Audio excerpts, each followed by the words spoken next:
장하림은 이제 더 이상 연인이자 친구인 최대치와 윤여옥의 그림자 속에 머물던 나약한 지식인이 아니었다. 그는 미군 OSS 전략사무국의 혹독한 훈련을 거쳐 오직 임무 완수만을 위해 존재하는 냉철하고 치밀한 스파이로 재탄생했다. 상해의 지하 벙커에서 받은 마지막 브리핑은 하림의 어깨에 조선, 민족의 명운이라는 형언할 수 없는 무게를 얹어주었다. 당신은 조선인입니다. 당신의 지식과 신분은 그 어떤 무기보다 강력합니다. 일본이 패망 직전 마지막 발악을 하는 이 시기에 이 공작금은 암흑 속에 갇힌 조선의 심장에 피를 돌게 할 유일한 동맥이 될 것입니다. 책상 위에는 미화로 환산된 천문학적인 액수의 공작금이 담긴 묵직한 가방이 놓여 있었다. 돈이라기보다는 언제 터질지 모르는 위험천만한 폭탄과 같았다. 이 돈은 경성으로 돌아가 비밀 독립운동 조직인 대의당 투탄 의거 관련자들에게 전달되어야 했다. 임무는 명확했다. 조선 상황을 면밀히 정찰하고 일제의 마지막 발악을 저지할 조직에 자금을 지원하며 결정적인 순간 미군의 상륙을 도울 거점을 마련하는 것. 하림은 훈련 기간 동안 고도로 훈련된 암호 해독술, 잠입 기술, 그리고 혹독한 고문에도 굴하지 않는 정신력을 익혔다. 하지만 가장 어려운 훈련은 따로 있었다. 바로 친일파의 아들이라는 가면을 쓰고 그들의 눈빛과 미소, 그리고 탐욕스러운 말투를 완벽하게 흉내내는 연기였다. 그의 아버지는 조선 총독부와 밀접한 관계를 맺고 있는 거상이었고 하림의 이 엘리트 배경은 최고의 방패막인 동시에 가장 견디기 힘든 족쇄였다. 하림은 거울 속 자신의 얼굴을 보며 은조렸다. 나는 장하림이 아니다. 나는 조국을 팔아 부귀영화를 누리는 매국노의 아들, 경성제국대학 의학부 출신의 방탕하고 무심한 의사다. 그는 자신의 진정한 영혼을 훈련소 깊숙한 곳에 묻어두고 오직 임무만을 위해 표정을 지어냈다. 1945년 초여름의 어느 밤 하림은 상해 외곽의 작은 어촌에서 고성능 모터보트에 몸을 실었다. 현해탄을 가로지르는 여정은 단순한 항해가 아닌 죽음과의 숨막히는 줄다리기였다. 일본 해군의 순찰선이 촘촘하게 바다를 봉쇄하고 있었고 해상에는 언제 출몰할지 모르는 해적과 밀수꾼들이 들끓었다. 파도가 거칠어 최대한 육지에 붙을 수는 있겠지만 일본 놈들의 감시가 삼엄하네. 일단 부산 근해로 접근한 뒤 자네 혼자 빠져나가야 해. 노련한 중국인 선장의 목소리는 파도 소리에 묻힐 듯 위태로웠다. 하림은 방수 처리된 가방을 품에 안고 있었다. 이 가방 안에는 공작금과 함께 일제가 극비리에 준비 중인 최후의 방어 계획에 대한 암호화된 문서가 들어 있었다. 달빛마저 구름에 가려 암흑이 내려앉은 바다 위에서 하림은 보트의 엔진 소리가 너무 크게 느껴져 심장이 목구멍까지 치솟는 듯했다. 새벽 3시경 보트는 부산 근처의 인적이 드문 해변 바위에 은밀하게 접근했다. 하림은 몸에 묶인 장비를 확인하고 차가운 바닷물 속으로 뛰어들었다. 물은 칼날처럼 폐부를 찔러왔지만 그는 훈련받은 대로 물의 저항을 이겨내며 해안으로 나아갔다. 해변에 도착한 하림은 잠시 바위에 몸을 숨기고 숨을 골랐다. 짠 바닷물과 흙냄새, 그리고 일제 치하 조선의 억압적인 공기가 섞여 그의 폐로 들어왔다. 내가 돌아왔구나.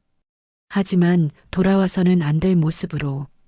공작금이 담긴 가방을 땅에 묻고 하림은 자신의 몸에 남은 바다의 흔적을 씻어내기 위해 인근의 폐가로 숨어들었다. 이곳에서 그는 미리 준비된 접선용 옷으로 갈아입고 친일파의 아들 장하림으로서의 첫걸음을 내디딜 준비를 했다. 하림의 공작금 전달을 위한 첫 번째 접선 장소는 경성 외곽 칠성장이라고 불리는 폐쇄된 한옥이었다. 이곳은 일제 경찰의 감시망에서 다소 벗어나 있었지만 역설적으로 첩자와 밀정이 판치는 위험한 지대였다. 하림은 지정된 시간에 한밤중에 칠성장 대문 앞에 섰다. 초인종 대신 그는 미리 약속된 대로 대문에 새겨진 매듭 모양을 3번 만졌다. 잠시 후 낡은 문이 삐걱거리며 열리고 어둠 속에서 한 사내가 나타났다.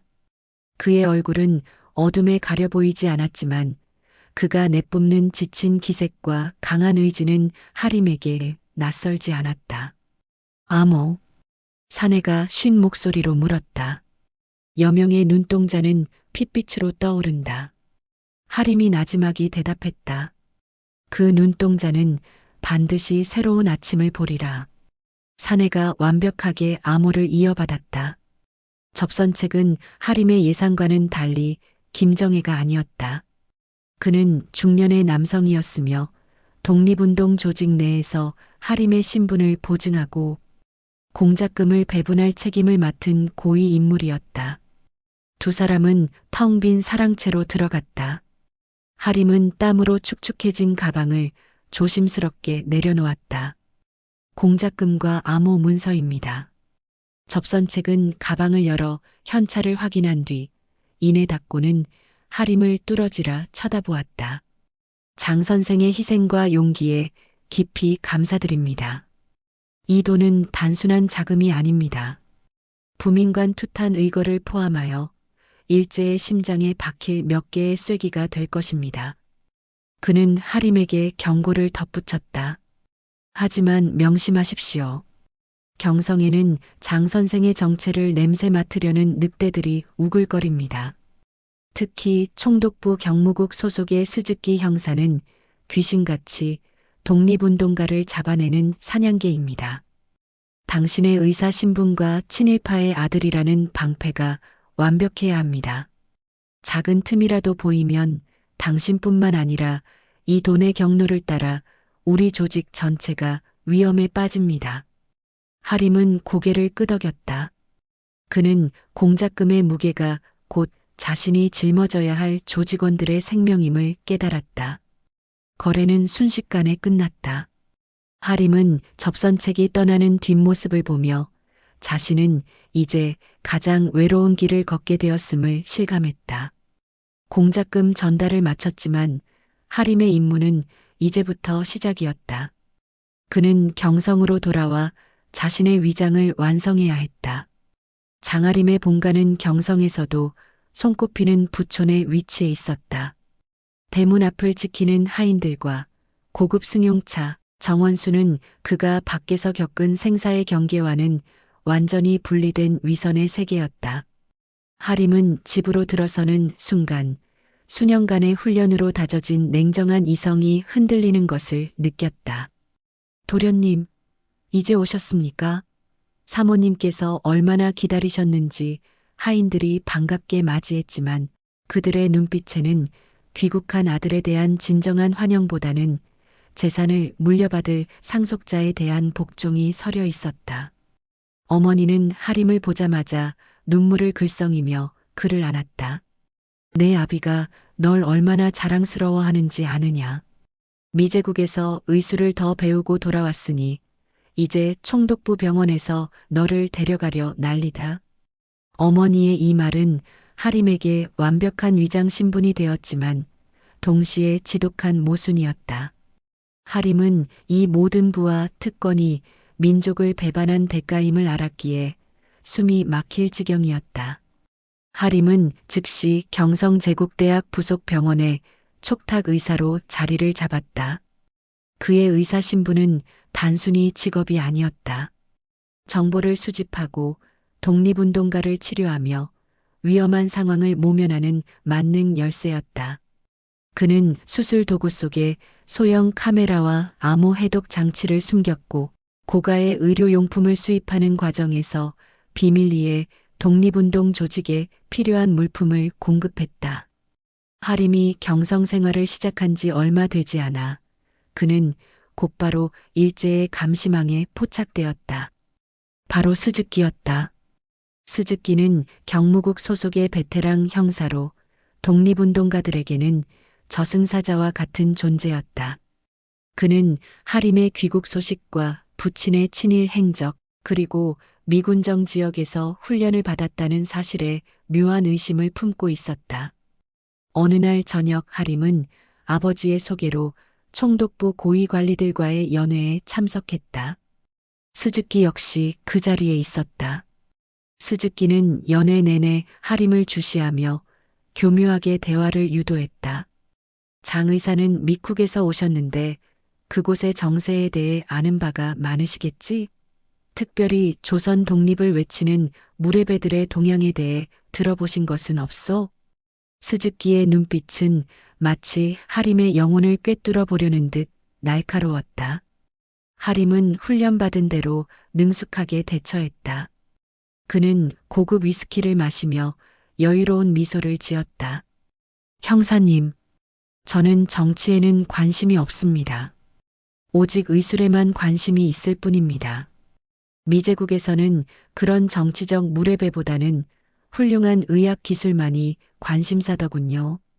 다만 그곳에서도 전쟁이 곧 끝날 거라는 소문이 파다하긴 했습니다만 하림은 무례배라는 단어를 강조함으로써 자신이 일제에 완전히 동조하고 있음을 암시했고 동시에 곧 패망할 것이라는 국제 정세를 은근히 흘려 스즈키의 심기를 건드렸다. 스즈키는 하림의 여유로운 태도와 완벽한 위장에 잠시 의심을 거두었지만 그의 눈빛은 여전히 사냥감을 놓치지 않으려는 맹수의 집착을 드러내고 있었다.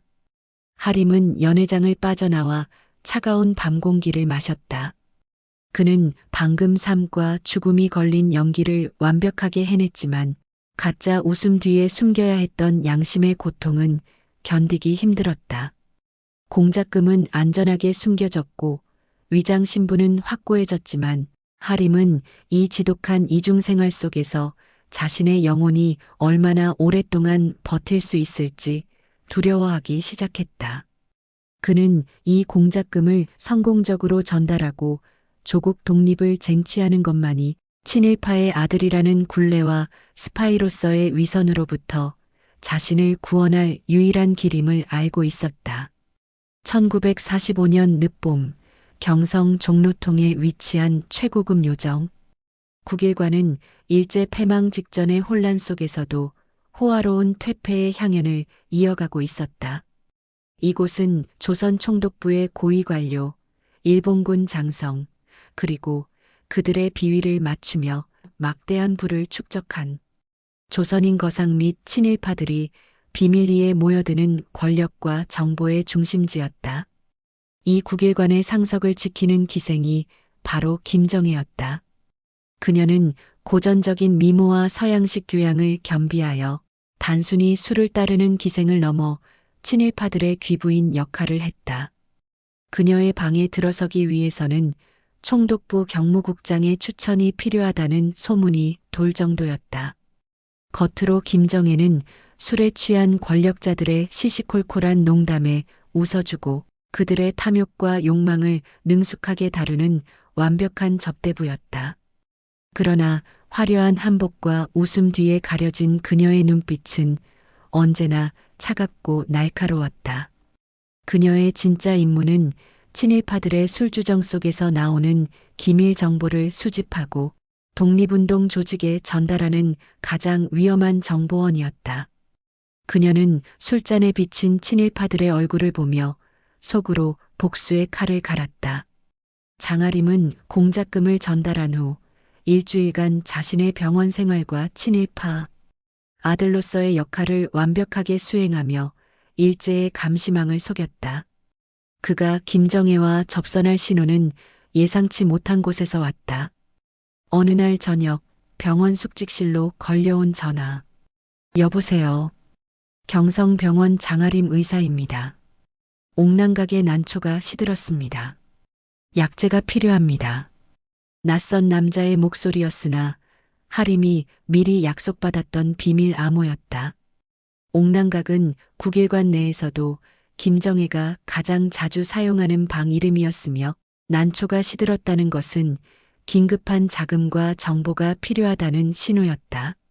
하림은 전화를 끊고 곧바로 자신의 위장 신분을 이용해 국일관 예약을 잡았다. 그는 국일관에 출입하는 친일파의 자제 중에서도 가장 사치스럽고 방탕한 인물로 보이려 노력했다. 며칠 밤낮으로 연습한 오만한 표정과 느슨한 말투는 이제 그의 두 번째 본성이 되어 있었다. 예정된 밤 하림은 최고급 양복을 차려입고 아버지의 운전수를 대동하여 국일관에 도착했다. 국일관 내부는 붉은 융단과 은은한 등불, 그리고 일본풍과 조선풍이 혼재된 퇴폐적인 분위기로 가득 차 있었다. 그는 로비에서부터 자신에게 쏟아지는 친일파들의 아첨과 기생들의 교태를 무시하며 옥랑각으로 향했다. 방에 들어서자 김정혜가 고운 한복 차림으로 앉아 있었다. 그녀의 미소는 화려했지만 눈빛은 마치 얼음장처럼 차갑고 경계심으로 가득 차 있었다. 어머, 장 도련님. 경성에 돌아오셨다는 소문은 들었지만 이렇게 국일관까지 와주시다니 영광이어요. 정혜가 능숙하게 술잔을 채웠다. 하림은 그녀의 손길을 바라보며 나지막이 암호를 건넸다. 금능에서 넘어온 술이라는데 맛이 좀 다릅니까? 김정혜의 눈빛이 순간 흔들렸으나 곧바로 평정을 되찾았다. 금능은 하림이 미군 OSS에서 받은 코드네임이었다. 장 도련님은 술맛을 잘 아시는군요. 하지만 이 술이 진짜 금능에서 왔는지 아니면 짝퉁인지 맛만 보고 어찌 알겠어요? 이것은 정혜가 하림에게 던지는 첫 번째 시험이었다. 그녀는 하림의 미국 스파이라는 신분이 진실인지 아니면 일제가 심어놓은 역스파이인지를 확인하려 했다. 하림은 정혜의 시험을 즉시 간파하고 술잔을 들이킨 후 나지막이 대답했다. 술이든 사람이든 진짜는 독이 있어야 마시죠. 제가 가져온 술은 조선 총독부 경무국장 이시희의 아들이 도박으로 탕진한 기밀 문서 사본입니다. 이것으로 제 술맛을 증명할 수 있겠습니까? 하림은 자신의 소매 안쪽에 숨겨두었던 극비 문건의 마이크로필름을 술잔 밑에 감춰 정혜에게 전달했다. 이 필름은 이시희의 아들이 빚을 갚기 위해 암흑가에 넘긴 것을 하림이 공작금으로 사들인 것이었다. 이는 하림의 침투 능력과 공작금의 실효성을 동시에 증명하는 결정적인 증거였다. 정혜는 재빨리 필름을 확인하고 비로소 경계의 눈빛을 거두었다. 진짜로군요. 장 도련님은 겉모습과 달리 아주 위험한 분이시네요.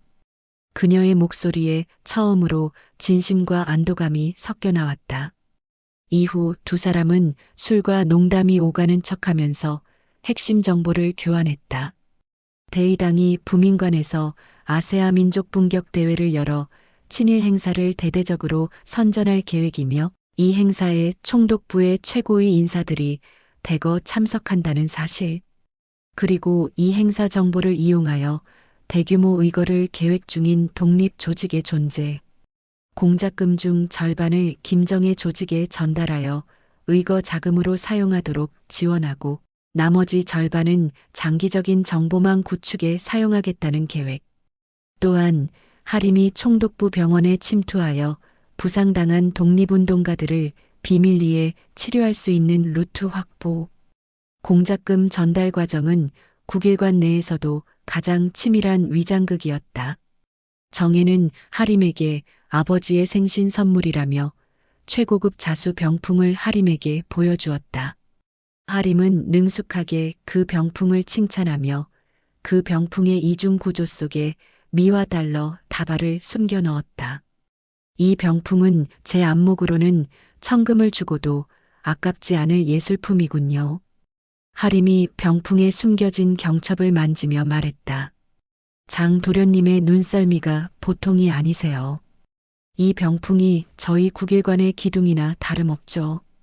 정혜가 웃으며 대답했다. 국일관의 기둥은 독립운동의 기반 자금을 암시하는 암호였다.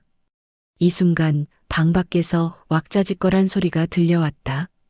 경무국장 이시희가 다른 친일파들과 함께 정혜를 찾으러 온 것이었다.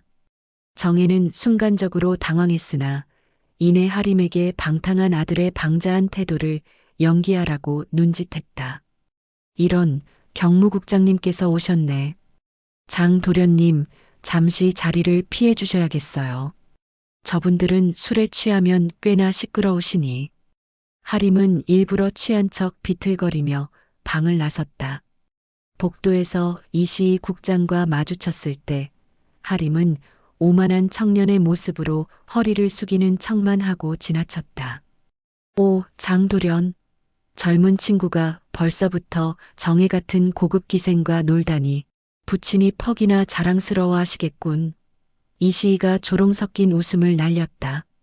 하림은 속으로 당신이 나 때문에 곧 울게 될 것이다라고 다짐하며 겉으로는 능글맞게 웃어 보였다. 이 아슬아슬한 연극 속에서 하림은 공작금 전달 임무를 성공적으로 완수했다. 김정혜와의 협력은 하림에게 독립운동의 어둡고 비참한 현실을 적나라하게 보여주었다. 국일관의 화려한 조명 뒤에는 고문으로 만신창이가 된 조직원들과 굶주림에 허덕이는 경성 민중의 그림자가 있었다. 정혜는 하림에게 국일관에서 모은 정보를 바탕으로 작성된 친일파 명단과 강제징용 피해자 명부를 전달했다. 그 명부에는 하림이 아는 사람들의 이름도 있었다. 정혜의 목소리는 절망적이었다. 장도련님, 저들은 매일 밤 여기서 조선의 피를 마십니다. 저희 같은 기생들은 저들이 버린 정보의 부스러기를 주워 먹고 살아야 하는 처지죠. 당신의 공작금은 단순히 돈이 아니라 우리가 인간으로 마지막 숨을 쉴 수 있게 해줄 생명수입니다. 하림은 정혜에게서 윤여옥이 겪었던 고통의 그림자를 보았다. 강인함 뒤에 숨겨진 그들의 비참한 희생은 하림의 영혼을 깊이 뒤흔들었다. 그는 정혜에게 의사로서의 도움을 약속하며 공작금의 최종 목표가 독립을 넘어 인간의 존엄성 회복에 있음을 다시 한번 깨달았다. 국일관의 밤은 그렇게 독립의 희망과 시대의 절망이 교차하는 가장 위험하고 처절한 공작의 현장으로 기록되었다. 하림은 경성에서 자신의 정체를 숨긴 채 광복의 새벽을 향한 고독한 발걸음을 내딛기 시작했다.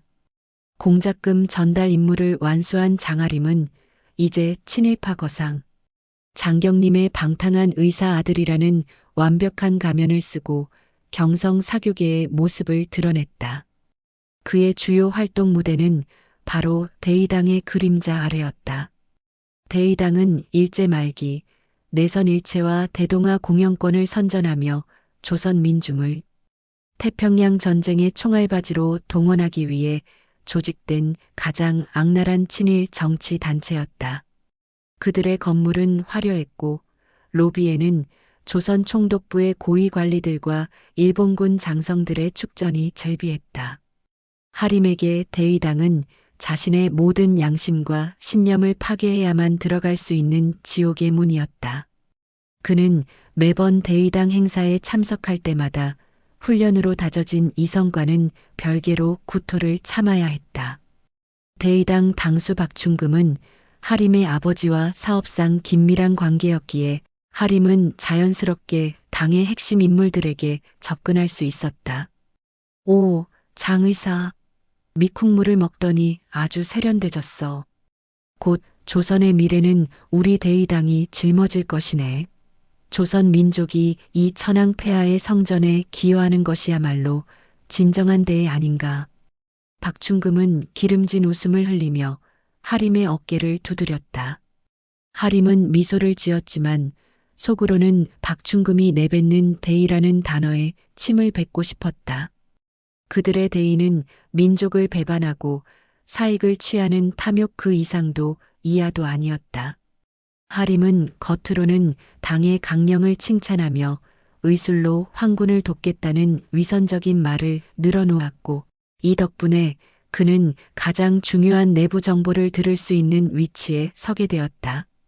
하림이 대위당에 접근한 핵심 목적 중 하나는 이들이 공식적인 후원금 외에 은밀하게 자금을 모으는 경로를 파악하는 것이었다. 일제 패망이 가까워지면서 대위당의 주요 임무는 조선 내 잔존, 자산의 일본 이송 및 독립운동 세력의 마지막 탄압으로 바뀌고 있었다. 이 자금은 대부분 조선 민중에게서 강제적으로 수탈하거나 고급 문화재를 헐값에 매각한 것으로 조성되었다. 하림은 의사로서의 직위를 이용해 대의당 주요 인물들의 건강을 챙겨주는 척하며 그들의 집무실과 금고에 접근할 기회를 노렸다. 어느 날 하림은 박충금의 비서가 관리하는 특별헌금 장부를 잠시 엿볼 기회를 얻었다.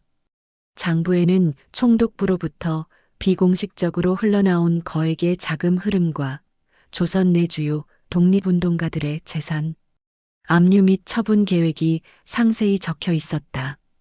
장의사, 이 장부는 건드리지 마시오. 이건 우리 당의 진정한 충성심을 담은 기록이라네. 비서는 하림이 장부를 본 것을 눈치채고 황급히 장부를 치웠다. 하림은 이미 기록의 핵심을 눈으로 스캔하여 암기했다. 특히 눈에 띄었던 것은 부민관 대회 직후 이 거액의 자금이 해외의 특정 비밀 계좌로 송금될 계획이라는 내용이었다.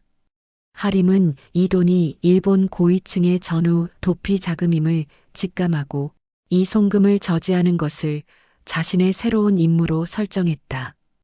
대의당 활동을 하면서 하림은 필연적으로 스즈키 형사의 그림자와 끊임없이 마주쳐야 했다. 스즈키는 하림을 매국노의 아들이자 미제국에서 돌아온 의사라는 이중적인 신분 때문에 더욱 집요하게 주시했다.